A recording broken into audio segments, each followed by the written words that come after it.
नमस्कार साथियों। कोरोना का कहर पूरी दुनिया पर बरस रहा है। भारत भी इससे अछूता नहीं है।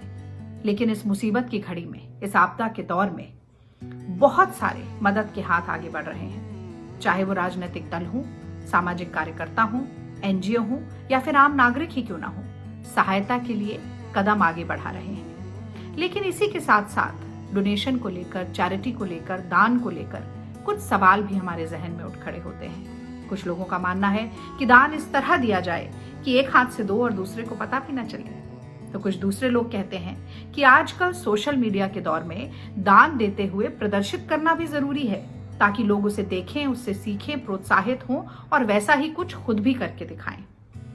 तो आखिर दान करने के पीछे क्या भाव होना चाहिए, कैसे विचार मन में आने चाहिए, क्या मंशा होनी चाहिए, भारतीय संस्कृति और परंपरा क्या कहती है, इन सब से जुड़ी छोटी छोटी कहानियां, कुछ वाक्य, कुछ किस्से आप लोगों से साझा करना चाहती हूँ। आज पहली कहानी स्वामी विवेकानंद और जेडी रॉकफेलर की। जेडी रॉकफेलर आधुनिक इतिहास के सबसे धनी व्यक्तियों में से गिने जाते हैं। स्टैंडर्ड ऑयल कंपनी के फाउंडर, बहुत बड़े ऑयल बैरन। और ये किस्सा है 1890 के दशक का, जब स्वामी विवेकानंद जी अमेरिका में थे और रॉकफेलर के किसी जानकार के आवास पर ठहरे हुए थे। तो ये दौर ऐसा था जब जेडी रॉकफेलर सफलता की सीढ़ियां चढ़ रहे थे, पैसे कमाने की होड़ में थे, लेकिन उसके दुष्परिणाम भी भुगत रहे थे, बीमार थे, बहुत सारी व्याधियों से ग्रसित थे। तो उन्होंने सोचा कि इतने विख्यात स्वामी संत आए हैं भारत से, क्यों ना जाकर मिला जाए। बिन बुलाए पहुंच गए, बातचीत हुई।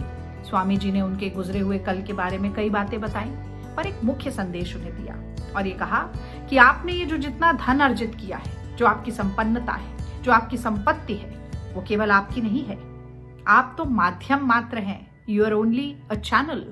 भगवान ने माध्यम बनाया है आपको कि आप गरीबों का कल्याण कर सके, मजबूर लोग जो हैं, जरूरतमंद लोग जो हैं, उनकी भलाई कर सके। तो आप ऐसा करते क्यों नहीं हैं? रॉकफेलर को खराब लगा कि अरे, मुझसे इस तरह से बात करने वाले ये कौन होते हैं, ये बताएंगे मुझे क्या करना है। बहुत चिढ़े, पैर पटकते हुए कमरे से निकल गए। पर स्वामी जी ने बात तो पते की कही थी, इसीलिए जेडी रॉकफेलर के दिमाग में घूमती रही और एक हफ्ते बाद वापस लौटे, एक बड़े से कागज के साथ। बिन बुलाए ही आए थे। सामने कागज रखा स्वामी जी के और बोले, देखिए, इतना बड़ा अमाउंट डोनेट कर रहा हूं, now you must thank me for it. Swami ji मुस्कुराए, कागज की तरफ देखा भी नहीं और कहा, it is you who have to thank me. आपको मेरा धन्यवाद करना चाहिए। शायद आशय उनका यह था कि अहंकार का भाव मत लाओ, ये मत सोचो कि गरीबों के ऊपर एहसान किया है। शायद रॉकफेलर, आपने अपनी ही नियति को सुधारा है। इस मुलाकात ने मिस्टर रॉकफेलर की जिंदगी को बदल दिया। दुनिया के सबसे बड़े फिलैंथ्रोपिस्ट में से गिने जाने लगे। ऐसी ही बात, ऐसा ही संदेश गांधी जी ने भी दिया था, जब उन्होंने कहा ट्रस्टीशिप के बारे में कि गरीब आदमी का ट्रस्टी अमीर आदमी है।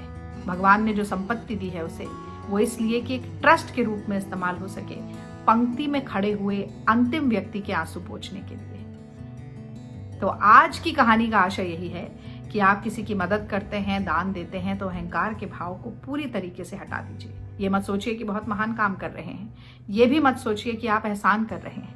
ये सोचिए कि कफन में जेब नहीं होती। ये सोचिए कि दान देना, मदद करना आत्मशुद्धि का भी एक कारण है। और इसी भाव के साथ लोगों की इस दौर में मदद कीजिए। आज इतना ही। कल एक और कहानी लेकर जुड़ूंगी आपके साथ, सुनिएगा जरूर। धन्यवाद, नमस्कार, जय हिंद।